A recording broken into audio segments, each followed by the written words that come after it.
In this episode, Dave and I sat down to talk about the impact digital communications has been making in manufacturing, corporate communications, and retail since we started our Business Impact series. In closing, we take a look at how healthcare providers are empowering and informing like never before.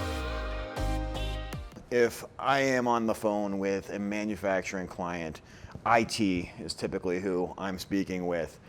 What are some of the inroads that the talking points that you can throw at that person to get the conversation going about, ultimately getting us on the phone to talk about digital signage and how we can help them solve some of their biggest challenges? Yeah, I think we know if it's going to be a manager of IT or an IT professional in general, that person needs to be de-risked. So we're going to stay around, I would say, the risk assessment quadrant. We're going to talk about things like the hardware, the software, the security, and the content, and the questions that person needs to answer for their company in order to make sure they're making the right decision for the platform. So that's typically where I will immediately go is, hey, why are you in IT having a conversation about a communication platform for your company? And I think that leads to a conversation in regards to de-risking. Mm-hmm. Now, if we're talking about, hey, we're going into manufacturing and that IT professional wants to raise the question with the corporate communication group or the production team, then I love talking about the key performance of the organization on the production floor, because I think what we find many times is when we think about digital signage, we think about a broadcast digital media, but we also think about the reports that the managers like to see. We want to see the overall performance of the production floor, not the actual production of that specific task where that screen is. And what we found over the years, AngioDynamics is a perfect example of that. They put the numbers in front of the people that could affect the numbers, right? So you get the production floor metrics to the point where the production person who's looking at them can actually see the number go up or down. And that to me is exciting. When you can bring gamification to manufacturing that isn't about cartoons and playing games, it's about how I can show myself as a production expert or specialist, and I can have fun showing that I'm really great at my craft. That's compelling to me, and that's an interesting conversation to have with your manufacturing clients. Bring a challenge to the table and then offer up a solution. Now, talk about that a little bit more. I think we have a very specific way that we want to unpack the use of digital signage.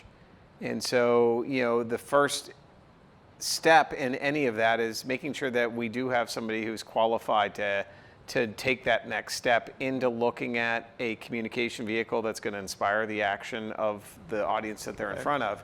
And so the only way to do that effectively is to figure out what are the biggest hurdles in front of those companies or in front of those leaders today, and see if there is a way to use communication to make the significant difference. And what I found is there's very few problems facing companies today that doesn't require a massive change in the way that we're communicating, whether it's for clarity or instruction.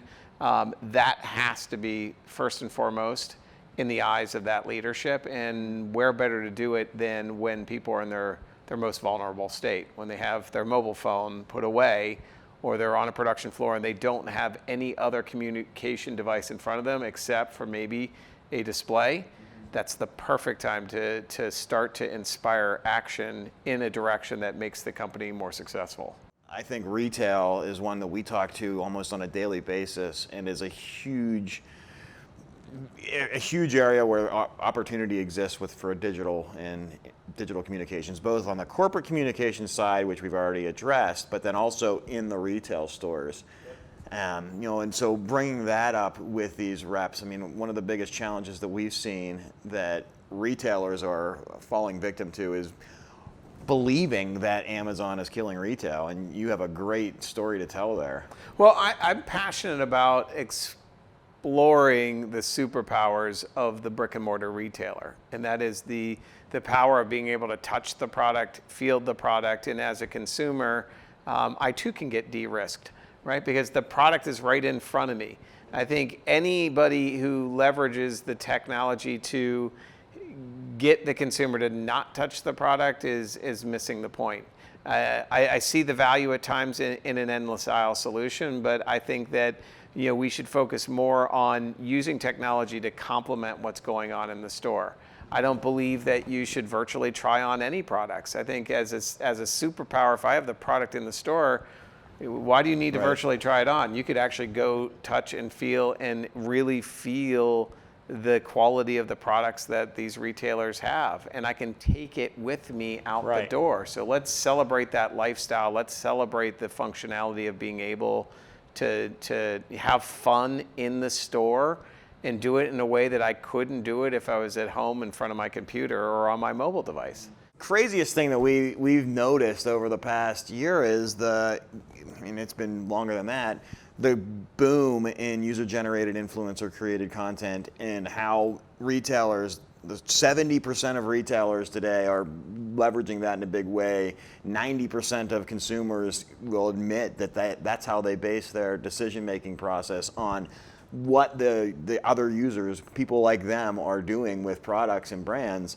And no one's doing it in the store today. That seems crazy to me. Yeah, I mean, there obviously are some that are doing it. I think what's awesome about it is, number one, social media influencers are more famous today than many movie stars. But also, as a consumer, my favorite brand can bring me to the big stage. They can put me in the store on a gigantic video wall. Yep. And celebrate me as one of their fans. I think it's fun. Again, I want to be able to go into any retail establishment and celebrate the fun of shopping, right? Of touching the product, of having an environment that's as much entertaining as it is filling a need.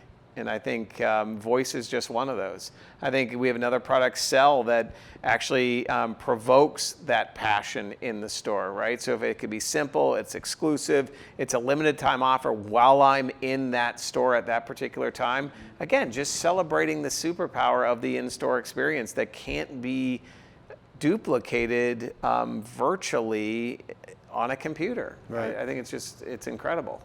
We talk about manufacturing, we talk about retail. I really, really, really love healthcare. When we first got started in healthcare, it was all about, boy, I'm walking into this massive campus to potentially solve an issue for myself. I'm nervous, and I got to find my way around. So wayfinding was the easiest go-to. Yep. But now I think what's great about the technology is we can give back to the caregivers, the people who have the most impact on patients' well-being, and give them the time, energy, and focus that they have been lacking, right? So many of the caregivers that we've talked to feel like they're administrative assistants, Yep. That they're the junk drawer of the hospital, that all of this extra work gets piled onto them because they are unbelievable, capable, and patient enough to do it. Right. And so utilizing the technology to take all of that unnecessary workload off of the caregiver and give them back the time they need in order to take care of the patients in their care has been amazing. So these, what I hear a lot of people calling them patient boards, they're caregiver boards, right? Being able to be very strategic on how we communicate with those boards, so that as a caregiver, when I'm walking into a room, I already know there's a dietary restriction, there's certain medication, X number of people have visited. That to me is what becomes very powerful. And again, utilizing the environment in a way that is to benefit both the caregiver and the patient is what excites me about what we're bringing to the table in regards to these communication tools. And that's what gets me super wound up. And I know we've got some other tools that also, I think, pay respect to the people who've made big donations, whether it's our caregiver walls, our micropayment donor walls. Those are other really, really fun ways of, again, celebrating not only the environment, but the folks that have the most impact on making that environment a special place. Mm-hmm. There's plenty of room within a hospital to inspire action. Without doubt. Those are two really great ways. Well, and how crazy. I mean, we're also trying to make sure that the action is purpose-based and most useful. Right? Because there's no doubt that the caregivers, those nurses, those doctors, are inspired. But we also can leverage the technology to make sure that that superpower that they have is utilized in the right way. Just because they're very, very highly active and motivated doesn't mean at times they can't get burned out by doing stuff that they really shouldn't be doing. And so leveraging the technology to do a lot of that heavy lifting for them so they can get back to the real important stuff is really, really rewarding.